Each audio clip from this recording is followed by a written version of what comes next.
चलिए, अब इलेक्ट्रॉनिक संक्रमण देखने के बाद अब हम देखते हैं कि पराबैंगनी स्पेक्ट्रोस्कोपी यानी अल्ट्रावायलेट स्पेक्ट्रोस्कोपी की एप्लीकेशंस क्या हैं। तो जो अल्ट्रावायलेट स्पेक्ट्रम होता है उसमें हम क्या करते हैं, एब्जॉर्बेंस और वेवलेंथ के बीच ग्राफ खींचते हैं। तो ग्राफ हमें कुछ इस तरीके का प्राप्त होता है। इस ग्राफ में ये जो पीक जिस वेवलेंथ पर प्राप्त हो रही है उसे कहा जाता है लैम्डा मैक्स।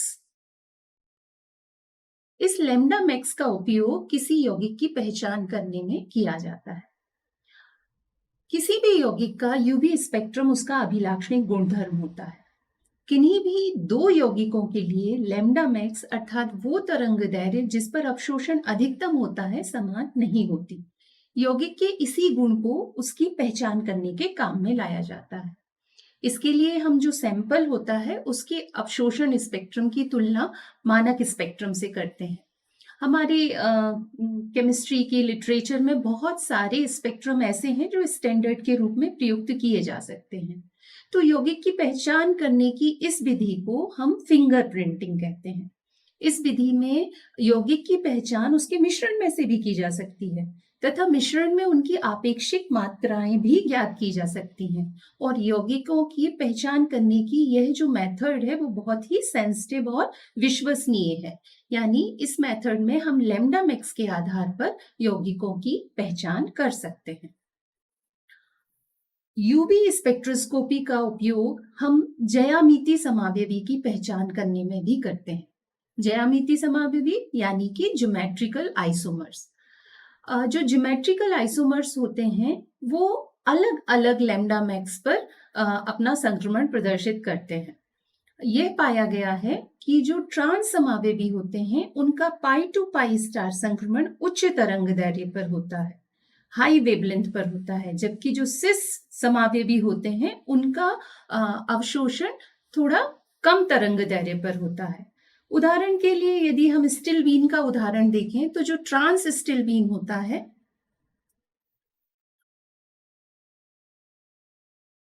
यहाँ फिनाइल ग्रुप, यहाँ हाइड्रोजन, ये फिनाइल ग्रुप और ये हाइड्रोजन, ये है ट्रांस स्टिल बीन। जबकि सिस स्टिल बीन कैसे बनाएंगे, सिस में दोनों फिनाइल ग्रुप एक ही पोजीशन पर होंगे।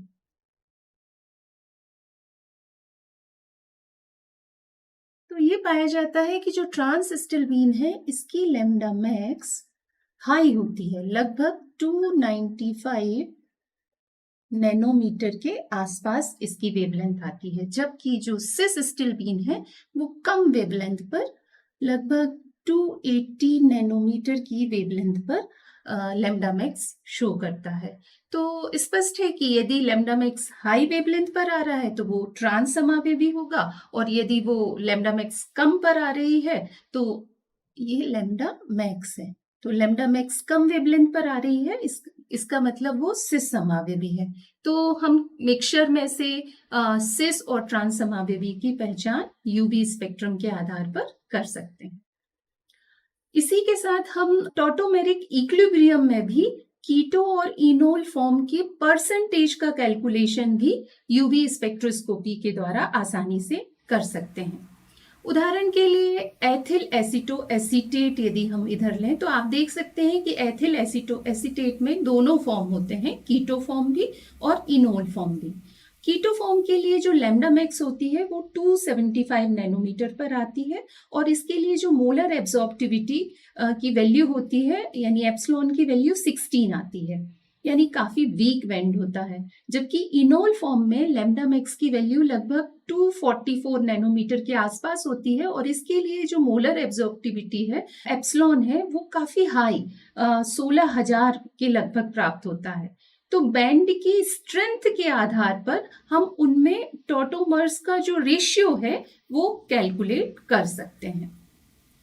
इसके बाद हम यदि देखें तो कॉन्जुगेशन का एक्सटेंट भी हम यूवी स्पेक्ट्रम के आधार पर बता सकते हैं।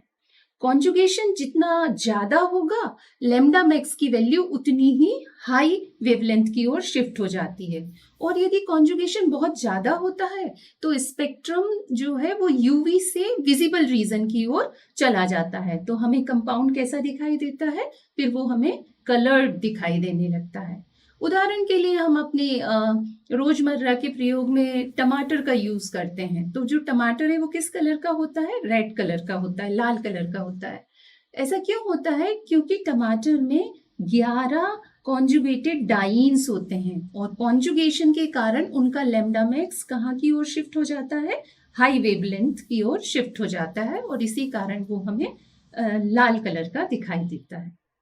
अब यूवी स्पेक्ट्रोस्कोपी के आधार पर हम कॉन्जुगेटेड और डाई कॉन्जुगेटेड कंपाउंड्स के बीच भी डिफरेंशिएशन कर सकते हैं, भेद कर सकते हैं।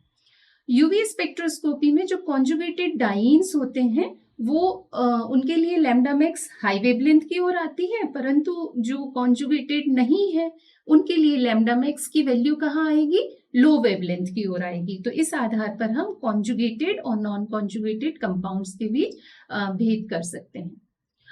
यूवी स्पेक्ट्रोस्कोपी के आधार पर हम क्रियात्मक समूह का पता भी लगा सकते हैं। एग्जैक्टली तो हम क्रियात्मक समूह नहीं बता सकते, पर फिर भी एक अनुमान लगाने में यूवी स्पेक्ट्रोस्कोपी हमारी मदद करती है।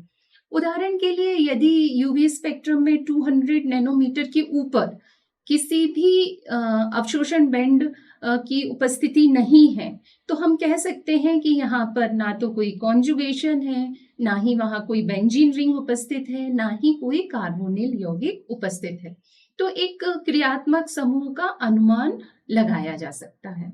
यूवी स्पेक्ट्रोस्कोपी के आधार पर हम क्वांटिटेटिव एनालिसिस भी कर सकते हैं, यानी मात्रात्मक विश्लेषण कर सकते हैं। हम जानते हैं कि जो यूवी स्पेक्ट्रम है वो बियर्स लॉ पर आधारित है और बियर्स लॉ क्या कहता है, वो ये कहता है कि किसी सैंपल द्वारा जो यूवी रेडिएशन का एब्जॉर्प्शन होता है वो उसकी कॉन्सेंट्रेशन पर डिपेंड करता है, वो कॉन्सेंट्रेशन और पाथ लेंथ के समानुपाती होता है। तो किसी भी अज्ञात यौगिक की सांद्रता के निर्धारण में हम क्या करते हैं, उस यौगिक की सबसे पहले लैम्डा मैक्स निकालते हैं, फिर उस लैम्डा मैक्स पर उस यौगिक के अलग अलग कॉन्सेंट्रेशन के सॉल्यूशंस तैयार करते हैं और उनकी ऑप्टिकल डेंसिटी यानी एब्जॉर्बेंस को वहां नापते हैं। फिर डिफरेंट कॉन्सेंट्रेशन पर एब्जॉर्बेंस आई, उनका हम ग्राफ खींचते हैं। जनरली ये ग्राफ एक सीधी रेखा, एक स्ट्रेट लाइन प्राप्त होता है और इस ग्राफ से हम जो हमारा यौगिक की सांद्रता हमें ज्ञात करना है उसकी सांद्रता, अननोन कंपाउंड की सांद्रता वहां से ज्ञात की जा सकती है। तो इस तरीके से हम यूवी स्पेक्ट्रम का उपयोग जो है क्वांटिटेटिव एनालिसिस में भी कर सकते हैं। साथ ही यूवी स्पेक्ट्रोस्कोपी का सबसे ज्यादा यूज किया जाता है इम्प्योरिटीज के डिटेक्शन में। वास्तव में यह इम्प्योरिटीज को डिटेक्ट करने की एक बेस्ट मेथड है। आपकी यदि इम्प्योरिटी बहुत कम मात्रा में भी उपस्थित है तो यूवी स्पेक्ट्रम में उसका अति तीक्ष्ण यानी बहुत शार्प बैंड प्राप्त होता है। तो इस आधार पर हम बता सकते हैं कि हमारा जो कंपाउंड है वो प्योर है या उसमें कोई इम्प्योरिटी उपस्थित है। उदाहरण के लिए जैसे बेंजीन में साइक्लोहेक्सेन मिला होता है और इथेनॉल में बेंजीन की भी इम्प्योरिटी मिली होती है, तो बेंजीन में साइक्लोहेक्सेन के लिए 255 नैनोमीटर पर और इथेनॉल में बेंजीन की अशुद्धि है तो उसके लिए 260 नैनोमीटर पर हमें एक एब्जॉर्प्शन बैंड प्राप्त होता है, जिससे हम बता सकते हैं कि इसमें इम्प्योरिटी है या नहीं। अब यूवी स्पेक्ट्रोस्कोपी के आधार पर हम रिएक्शन की काइनेटिक्स यानी उसकी गतिकी का भी अध्ययन कर सकते हैं। किसी भी अभिक्रिया की काइनेटिक का अध्ययन करने के लिए हमें समय समय पर रिएक्टेंट और प्रोडक्ट की कॉन्सेंट्रेशन में होने वाले परिवर्तन को नापना होता है और हम जानते हैं कि किसी यौगिक का जो अवशोषण है, एब्जॉर्बेंस है, वो उसकी सांद्रता के समानुपाती होता है।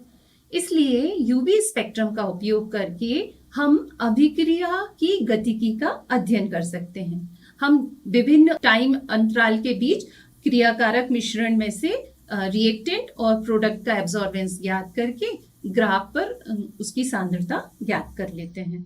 तो इस तरीके से हम काइनेटिक्स का भी अध्ययन कर सकते हैं। चलिए आइए अब हम कुछ सरल अणुओं का उदाहरण लेकर यूवी स्पेक्ट्रम की चर्चा करते हैं। यहाँ आप देख रहे हैं हमने 3 कंपाउंड लिए हुए हैं, बेंजीन, नैप्थलीन और एंथ्रेसीन, और इनका यूवी स्पेक्ट्रम आपको दिखाई दे रहा है।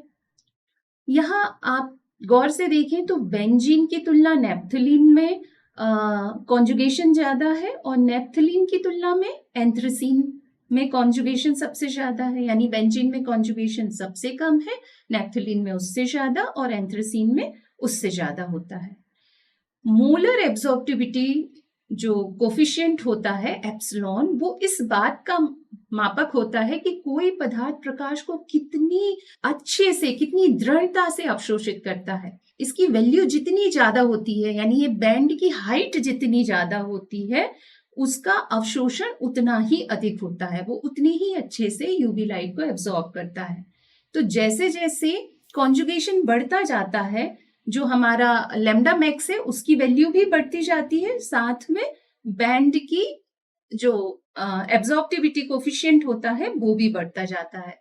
तो यहाँ आप देख सकते हैं कि एंथ्रासीन के लिए लैम्डा मैक्स 375 नैनोमीटर पर प्राप्त होती है, जबकि बेंजीन के लिए लैम्डा मैक्स 256 नैनोमीटर पर प्राप्त होती है। तो इस तरीके से यूवी स्पेक्ट्रम के द्वारा हम विभिन्न यौगिकों की पहचान, उनकी कॉन्सेंट्रेशन, उसमें उपस्थित इम्प्योरिटी का पता और ज्योमेट्रिकल आइसोमेरिज्म की डिफरेंशिएट कर सकते हैं। टॉटोमेरिक इक्विलिब्रियम में कीटो और इनोल का कितना रेशियो है ये पता लगा सकते हैं। तो इस तरीके से यूवी स्पेक्ट्रम हमारे बहुत ही महत्वपूर्ण और काम की चीज है। तो अभी हमने देखा कि यूवी स्पेक्ट्रम की कितनी सारी एप्लीकेशंस हैं, यानी ये इतने हमारे काम की चीज है। तो जब ये इतने काम की चीज है, तो अभी हमने जितने सारे ट्रांजिशंस पढ़े थे, यानी कि pi to pi star, n to pi star, sigma to pi star transition, क्या यूवी स्पेक्ट्रम में वो सारे ट्रांजिशंस हमें दिखाई देते हैं?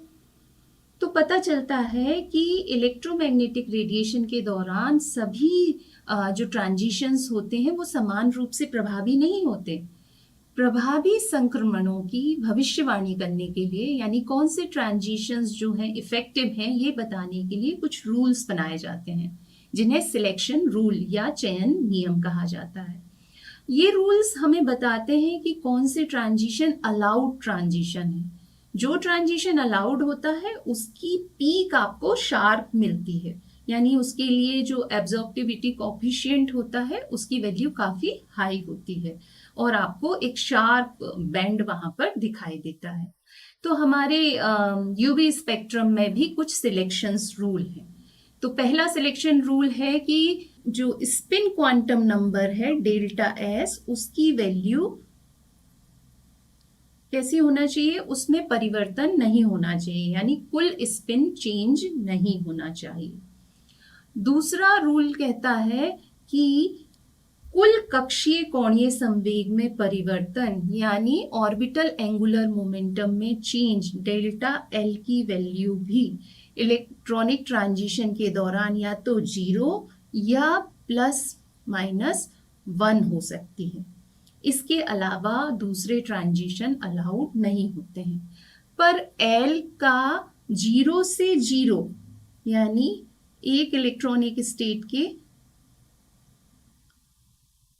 L0 से दूसरे इलेक्ट्रॉनिक स्टेट के L0 में ट्रांजिशन अलाउड नहीं होता, ये अलाउड नहीं होता। और यदि हम कुल कोणीय संवेग की बात करें, टोटल एंगुलर मोमेंटम की बात करें, तो डेल्टा जे की वैल्यू भी कितनी हो सकती है, या तो 0 हो सकती है या ±1 हो सकती है।